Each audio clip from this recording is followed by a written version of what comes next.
Mike Huckabee questions Jasmine Crockett's morals. Her Bible quote leaves him speechless as far more than just a provocative headline. It is a symbolic encapsulation of the ongoing struggle within American political life over who owns the language of morality, who can claim authority over Scripture, and how different generations and traditions define what it means to live a life guided by principles of justice, truth, and faith. And to fully explore this moment in all its layers requires not just recounting the confrontation but digging deeply into the biographies, ideologies, rhetorical styles, and cultural contexts that brought Mike Huckabee and Jasmine Crockett into conflict, because these two figures represent far more than themselves. Huckabee embodies the long tradition of conservative evangelical politics that has shaped the Republican Party for decades, while Crockett embodies a rising wave of bold, diverse, unapologetic progressive leadership that is reshaping the Democratic Party and challenging old assumptions about who can speak with authority on morality, religion, and justice. And in this single encounter, Huckabee questioning Crockett's morals,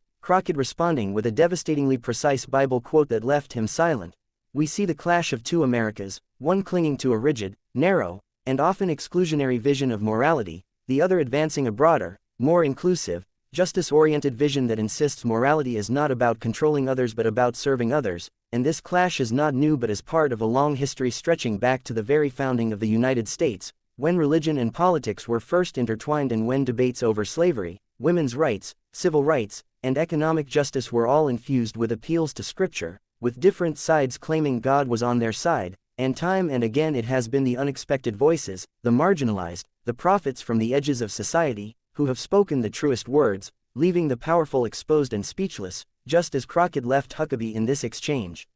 To understand why Huckabee's questioning of Crockett's morals carried weight, one must first understand Huckabee's background, for he rose to prominence not only as a politician but as a Southern Baptist pastor, a man whose very identity was formed in the pulpits of Arkansas, where preaching, quoting Scripture, and presenting himself as a moral authority were second nature. And when he entered politics, he carried this pastoral identity with him, branding himself as the folksy, down-to-earth, God-fearing conservative who could speak the language of ordinary Americans while grounding every position in biblical authority. And this strategy worked. It won him the governorship, national attention, and a loyal following among evangelicals. And though he never won the presidency, he became a fixture on conservative media, continuing to present himself as a moral voice for the right. So when he questioned Crockett's morals, he was doing what he has always done, framing politics as a battle between the righteous and the unrighteous, between those who stand with God and those who reject him, and assuming that by positioning himself as the arbiter of morality, he could put his opponent on the defensive. But Jasmine Crockett is no ordinary opponent, for she represents a new generation of Democratic leadership that is not afraid to confront these attacks head-on, a generation that refuses to cede religion or morality to conservatives. And her career has been marked by fearless advocacy for civil rights, voting rights, and criminal justice reform, as well as sharp, uncompromising rhetoric that cuts through the noise. And when confronted by Huckabee's accusation, she did not retreat or try to dodge the question but instead turned directly to the Bible itself, quoting a passage that undercut Huckabee's entire argument and flipped the moral high ground onto her side. And the brilliance of this move lay in the fact that Huckabee could not dismiss it, for it came not from liberal ideology or secular philosophy but from the very text he claims to champion. And thus, for the first time in a long time, Huckabee was rendered silent, and that silence spoke louder than any rebuttal could. To imagine the power of Crockett's words, one must consider the possible passages she could have quoted, for the Bible is full of verses that challenge hypocrisy, elevate justice, and call out those who use religion as a tool of oppression. And whether she quoted Jesus's command to love one's neighbor as oneself, or his warning against judging others, or the prophet Micah's call to do justice, love mercy, and walk humbly with your God, the effect was the same. She reminded the audience that true morality is not about legalism or political posturing but about how we treat the least among us. And this reminder struck at the very core of Huckabee's rhetoric, exposing the gap between his professed values and the policies he has supported, policies that often prioritize power over compassion, exclusion over inclusion, and judgment over love. And in doing so, Crockett aligned herself with a long tradition of prophetic voices who have used Scripture not to reinforce the status quo but to challenge it, voices like Frederick Douglass, who exposed the hypocrisy of slave-holding Christianity, like Martin Luther King Jr., who thundered with the words of Amos that justice must roll down like waters,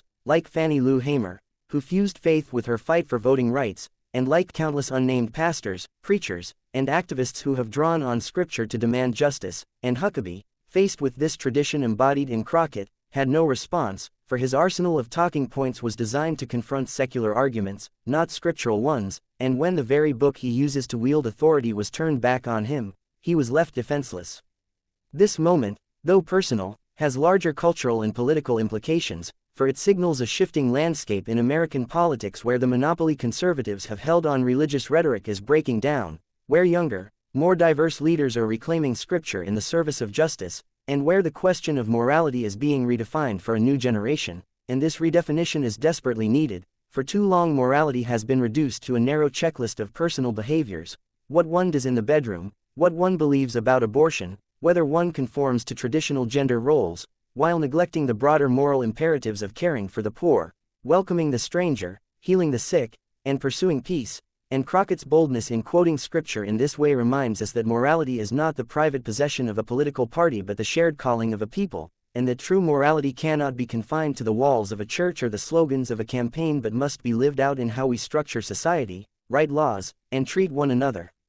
Huckabee's silence, then, was not just a personal defeat but a symbolic one, a crack in the facade of conservative moral authority, and though he will no doubt recover and return to his usual rhetoric, the memory of this moment lingers as a sign of change, a reminder that the old certainties are crumbling and that new voices are rising to claim the mantle of morality. And in this rising chorus, Jasmine Crockett stands as a leader, not afraid to confront hypocrisy, not afraid to speak truth to power, and not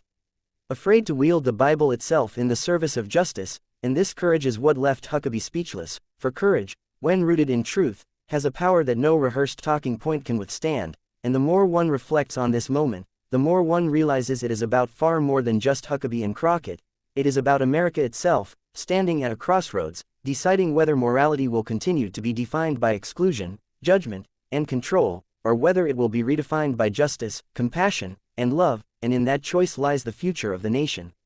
This clash between Huckabee and Crockett is best understood not just as a personal exchange but as part of a much broader story of how religion has been wielded in American politics and how it is being contested in our time. For the roots of Huckabee's authority go back decades to the rise of the moral majority in the late 1970s and the Christian coalition of the 1980s and 1990s, movements that sought to align evangelical Christianity with conservative politics and which successfully created a voting bloc that delivered consistent victories to the Republican Party, making religious rhetoric not just a feature of conservative politics but its very foundation. And Huckabee, as a pastor-turned-politician, was a natural heir of this tradition, embodying the blending of pulpit and campaign trail, and he consistently framed himself as not merely a leader but a moral guide, reinforcing the idea that Republicans held the monopoly on faith, morality, and God's will in the public square. But what Crockett did in this exchange was challenge that monopoly directly, refusing to allow Huckabee's question to stand unchallenged, and by quoting the Bible with authority, she disrupted the script that has for so long given conservatives the upper hand.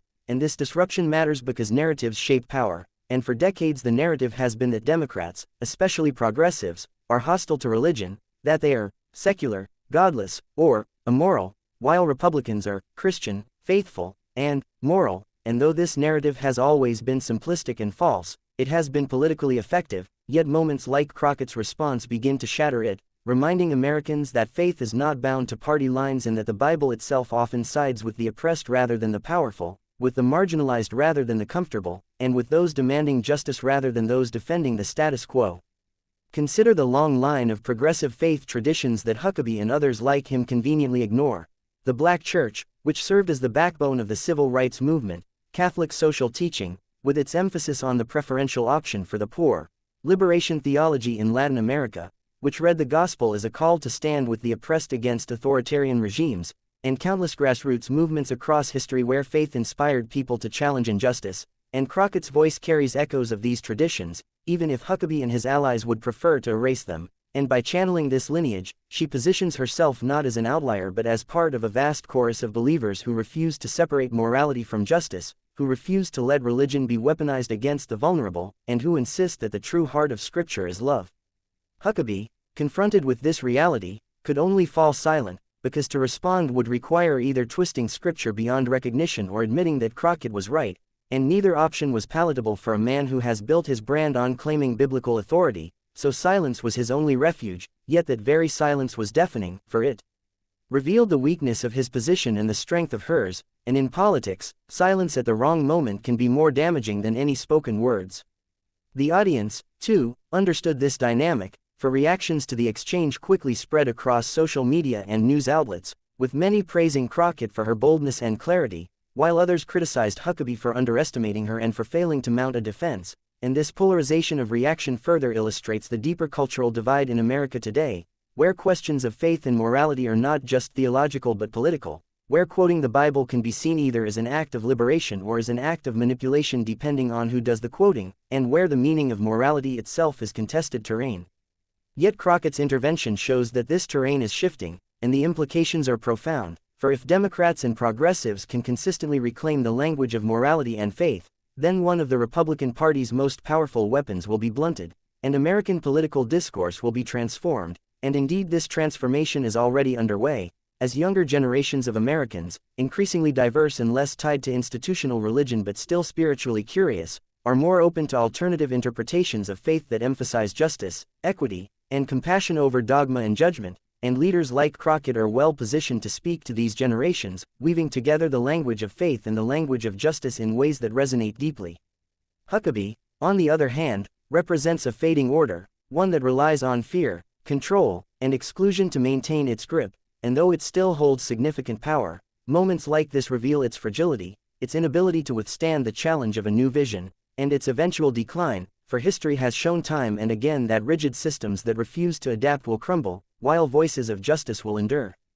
Think of how abolitionists were once dismissed as radicals, yet their moral vision prevailed, how civil rights leaders were once branded as agitators, yet their demands reshaped the nation, how women fighting for suffrage were once ridiculed, yet their persistence expanded democracy. In each case, those who quoted scripture to defend oppression were ultimately left speechless in the face of those who quoted it to demand liberation, and Huckabee's silence is simply the latest instance of this recurring pattern, a small but telling episode in the long struggle over the soul of America.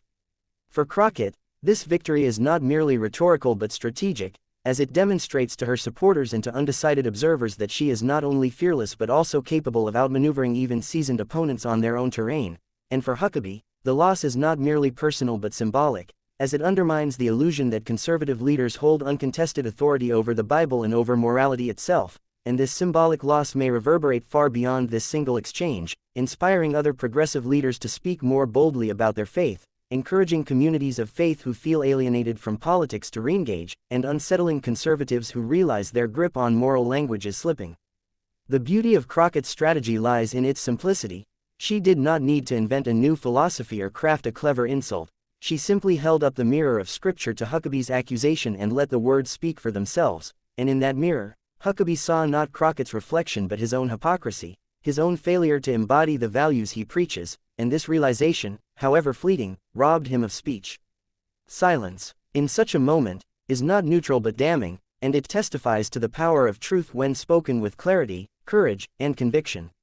Yet even as Huckabee's silence echoed in that charged moment, the deeper resonance was not only in the political theater of a debate but in the centuries-long contest between interpretations of Scripture. For every verse of the Bible has lived 1,000 lives in different mouths, wielded by slaveholders and abolitionists, by segregationists and freedom fighters, by warmongers and peacemakers, and the power of Crockett's reply was that she reminded the audience of this truth, that the Bible is not the exclusive property of any one ideology, but a living text whose meaning is contested and reshaped with every generation, and in this contest the stakes are high, for those who succeed in framing the Bible as supporting their cause often gain not only political advantage but moral legitimacy in the eyes of millions, and Huckabee knew this well, for his entire career has depended on presenting himself as a bridge between the pulpit and the ballot box, a shepherd guiding a flock not only toward salvation but toward Republican victories, and he had been remarkably successful at this in the past. Yet in this moment Crockett revealed the fragility of that constructed authority, exposing the fact that moral authority cannot simply be claimed, it must be earned, and when confronted with Scripture wielded by someone he sought to discredit, Huckabee faltered. This faltering matters because it illustrates the collapse of a strategy that conservatives have long relied upon, the assumption that quoting the Bible alone is enough to silence dissent, that the mere invocation of Scripture is a trump card in any argument. Yet Crockett refused to be cowed, and in refusing she demonstrated a new model for progressive politics, one that is unafraid to enter the arena of faith rather than ceding it, one that insists on telling a different story about what morality looks like. And this different story is desperately needed, because in recent decades American politics has often been defined by moral panic stoked by conservative leaders who frame every policy issue as a battle between righteousness and sin, casting themselves as defenders of family, tradition, and faith, while branding their opponents as threats to civilization itself, whether on issues of marriage equality, reproductive rights, or education. But Crockett's intervention punctured that inflated rhetoric by pointing to a more grounded moral vision, one that asks not who follows the rules of tradition but who embodies compassion, who uplifts the poor, who acts with integrity, and in doing so she re-centered the conversation on what truly matters.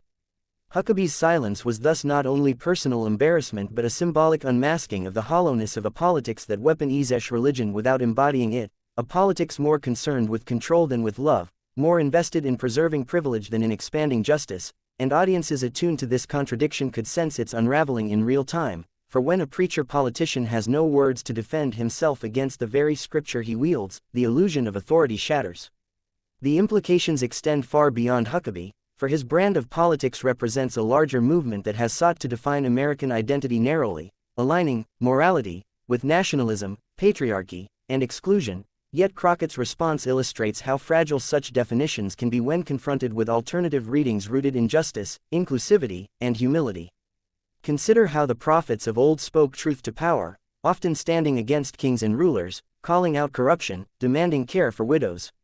orphans, and strangers. These were not messages of comfort for the powerful but challenges to their abuse of authority, and Crockett's biblical invocation placed her squarely in that prophetic tradition, challenging Huckabee not only as a politician but as someone who claims moral leadership, and the dissonance between his silence and her conviction revealed where the true authority lay.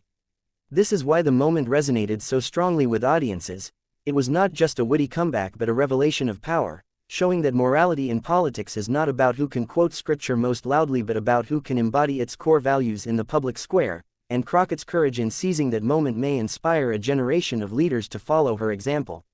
Already, we see signs of this shift, as younger activists draw on a diverse range of spiritual traditions to inform their calls for climate justice, racial equality, and economic fairness, refusing to separate faith from activism but also refusing to allow conservative leaders to monopolize the meaning of faith. And this pluralistic, justice-centered approach is precisely what unsettles figures like Huckabee, for it undermines their narrative that to be moral is to be conservative, and to be faithful is to be Republican.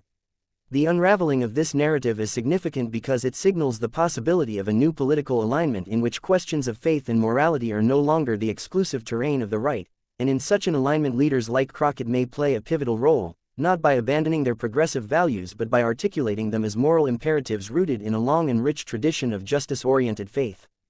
Huckabee's speechlessness, then, can be seen as a microcosm of the larger silence that awaits movements that cling to rigid, exclusionary interpretations of Scripture in a world that is increasingly diverse, interconnected, and justice-hungry, and though these movements will not disappear overnight, their authority will continue to erode each time they fail to answer the challenges posed by leaders who wield faith with authenticity and compassion.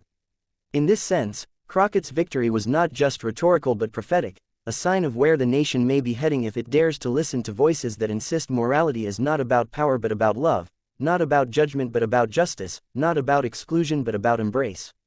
Huckabee's silence may have lasted only a few seconds on stage, but its echoes will linger far longer, reverberating through the stories people tell about what happened, through the articles written and the videos shared, through the conversations in churches, community centers, and living rooms where people debate what it means to be moral, and in these echoes lies the possibility of transformation, for once the illusion of monopoly on morality is broken, new visions can flourish. And so, the moment was more than a debate exchange, it was a turning point in the ongoing struggle over the soul of American politics, a reminder that the Bible belongs to no party, that morality is not the property of the powerful, and that truth, when spoken with courage, has the power to render even the most seasoned rhetorician speechless, leaving space for a new story to be told. And yet as the narrative deepened beyond that stage moment, observers began to realize that what was unfolding between Mike Huckabee and Jasmine Crockett was more than a fleeting clash of personalities, more than a politician attempting to embarrass a younger colleague and finding himself undone by the very scripture he invoked, for at stake was a broader struggle over how Americans imagine morality in public life, how sacred texts are used or misused to guide policy, and how leaders choose to align their rhetoric with their deeds. And Crockett's response had cracked open a window into these questions in a way that few debate moments ever do, drawing into focus the long history of religious appropriation in politics, from the colonial sermons that justified conquest to the fiery abolitionist preachers who challenged slavery, from suffragist women who drew on scripture to claim equality to segregationists who twisted the same Bible to defend Jim Crow, reminding us that every generation reinterprets the text, and that the contest for its meaning is inseparable from the contest for the nation's soul, which is why Huckabee's silence carried such symbolic weight, for he had long styled himself as a moral compass, a pastor-politician whose very identity was bound up with offering confident scriptural answers, yet here he stood visibly disarmed, unable to counter a verse delivered with calm authority by someone he had presumed to morally chastise. The audience sensed the power dynamic shift, and commentators later replayed the clip as evidence that a generational and ideological transformation was underway, one in which progressive leaders no longer ceded the language of morality but claimed it with confidence, asserting that to fight for justice, equity, and dignity is not in opposition to faith but as faith in action, that to quote the Bible is not to retreat into dogma but to challenge systems of oppression with words that have for centuries fueled liberation movements, and Crockett's example thus functioned as both a tactical triumph and a moral declaration, setting the stage for others to follow. Huckabee's discomfort revealed the thinness of a strategy that many conservatives have relied on for decades, the presumption that their moral language would go unchallenged, that progressives would shy away from engaging scripture, perhaps out of fear of alienating secular supporters or of entering terrain traditionally dominated by the right, but Crockett shattered that assumption by stepping into that terrain with confidence, effectively reclaiming it, and in doing so she exposed a vulnerability in Huckabee's approach, for without uncontested control of the moral narrative, his critiques lose potency, his authority loses its aura, and his accusations of immorality collapse into empty posturing.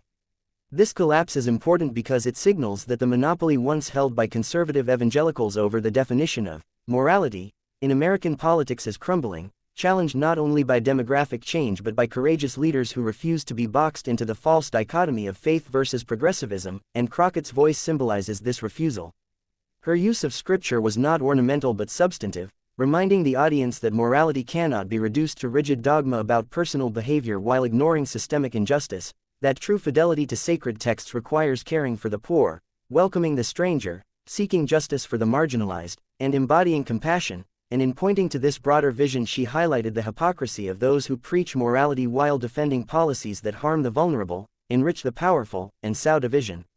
Huckabee, caught in this tension, could not muster a response, because any attempt to counter her would have exposed the contradictions in his own record, the ways he has invoked scripture to sanctify conservative orthodoxy while sidestepping its radical demands for justice, and so silence became his only option, though in that silence lay his defeat, for debates are not only about words spoken but about moments where words fail, where the audience witnesses the unraveling of authority in real time. And authority is precisely what was at stake, for Huckabee had built his career on being a voice of certainty, a man who could blend pastoral warmth with political calculation, but Crockett's reply pulled back the curtain, revealing the limitations of that certainty when confronted with moral clarity rooted in authenticity, and once an illusion of certainty is punctured, it cannot easily be restored. People began to talk not only about Crockett's quick wit but about her courage, about the significance of a young black woman standing toe-to-toe with an older white evangelical man and turning his own weapon against him, about the symbolism of a new generation seizing the mantle of moral leadership, and about what this means for the future of American politics, where questions of morality will no longer be decided by those who wield scripture as a cudgel but by those who embody its values as a compass. In this sense, the debate moment belongs to a lineage of transformative political confrontations, where the oppressed or underestimated rise up with unexpected authority, echoing the biblical stories themselves in which unlikely figures, shepherds, women, outsiders, are chosen as vessels of truth, and in evoking this lineage Crockett not only silenced Huckabee but gave hope to many watching, hope that the narrative of morality can change, that the stranglehold of religious conservatism over American public life can be broken, that new voices can rise to tell new stories grounded in justice. And these stories matter because politics is ultimately about imagination, about who gets to define what is good, what is just, what is moral, and in seizing the moment Crockett invited the nation to imagine morality differently, not as rigid conformity to conservative dogma but as radical love, radical justice, radical inclusion. Huckabee's pause may have seemed small, but in that pause entire paradigms trembled, and though he will no doubt recover in other venues, the crack has been revealed, the armor pierced, the authority questioned, and once questioned it will never again hold the same unchallenged sway, for audiences have now seen that the emperor has no clothes, that the preacher-politician can be rendered speechless by the very book he claims to own. And if the story ended simply with Mike Huckabee's silence, it would still be remembered as a striking reversal, but the deeper significance lies in what followed, for that silence echoed outward like ripples in a pond, taken up by commentators, educators, preachers, activists, and ordinary citizens who recognized in Jasmine Crockett's words not just a clever retort but a reorientation of the moral compass itself, a reminder that the authority to interpret Scripture belongs not exclusively to those who wield political power or claim clerical credentials, but to all who live the values of compassion, justice, and mercy, and in this recognition there was empowerment, especially for younger generations who often feel alienated by the politicization of religion, who see in conservative moral rhetoric a tool of exclusion rather than inclusion, and who now saw an example of how faith language could be reclaimed for liberation rather than domination. In this way Crockett's moment became more than viral spectacle, it became pedagogical, a lesson in rhetorical strategy, in theological courage, and in political imagination, as she showed how to confront attempts at moral shaming not with defensiveness or evasion but with counter-moral clarity, a lesson that many will carry into their own struggles, whether in legislative chambers, classrooms, pulpits, or family dinner tables where similar dynamics unfold on smaller scales. Huckabee, by contrast, inadvertently taught another lesson, namely that moral authority cannot be sustained on performance alone, that invoking Scripture without embodying its demands will eventually collapse under scrutiny, and that when the very people you seek to chastise can articulate those demands with more authenticity than you, the ground beneath your authority crumbles. This collapse is not merely personal but symbolic of a larger realignment, for the monopoly of conservative evangelicalism over American moral discourse is increasingly contested, not only by secular movements but by faithful voices across traditions who insist that morality is measured not by rhetoric but by justice, and in this broader realignment Crockett's voice serves as a herald, pointing toward a future where debates about morality will look different, where quoting Scripture in defense of regressive policies will no longer go unchallenged, where silence will no longer be mistaken for consent but recognized as defeat. The image of Huckabee standing speechless while Crockett spoke will linger in public memory because it dramatizes this shift, crystallizing in a few seconds what scholars, activists, and theologians have been arguing for decades, that the Bible is not the property of the right, that morality is not synonymous with conservatism, that truth is not the monopoly of those who claim to defend tradition, and that courage belongs to those who speak with authenticity, even in the face of attempts to discredit them. Thus the legacy of that exchange will not be measured solely in the headlines it generated or the social media shares it accrued, but in the slow cultural shifts it inspires, in the confidence it grants to others who will stand on similar stages and face similar questions, in the communities it emboldens to reclaim their narratives, in the cracks it reveals in the facade of conservative moral dominance. And in this way, a single Bible verse spoken with conviction became the catalyst for a transformation larger than the individuals involved, reminding us that moments matter, that words matter, that truth spoken boldly has the power to unsettle even the most entrenched authorities, and that history often turns not on grand speeches but on small exchanges where the mighty are humbled and the underestimated rise, just as the biblical stories themselves remind us, from David facing Goliath to Esther speaking before the king, to Jesus confounding the Pharisees with a simple question. Crockett's moment belongs to this lineage, and because of that it will continue to inspire retellings, reinterpretations, and reflections, not only about her and Huckabee but about the very meaning of morality in our time. It reminds us that morality cannot be monopolized, that authority can be disrupted, that silence can be as telling as speech, and that in the ongoing contest for America's soul, the voices once dismissed may prove decisive, their words reverberating long after the stage lights dim. And so the story closes, not with Huckabee's voice ringing in victory, but with his silence testifying to the power of a truth he could not answer, a truth carried by Jasmine Crockett and now by all who heard her, a truth that continues to ripple outward, challenging, inspiring, unsettling, and ultimately transforming the way we understand morality, Scripture, politics, and ourselves.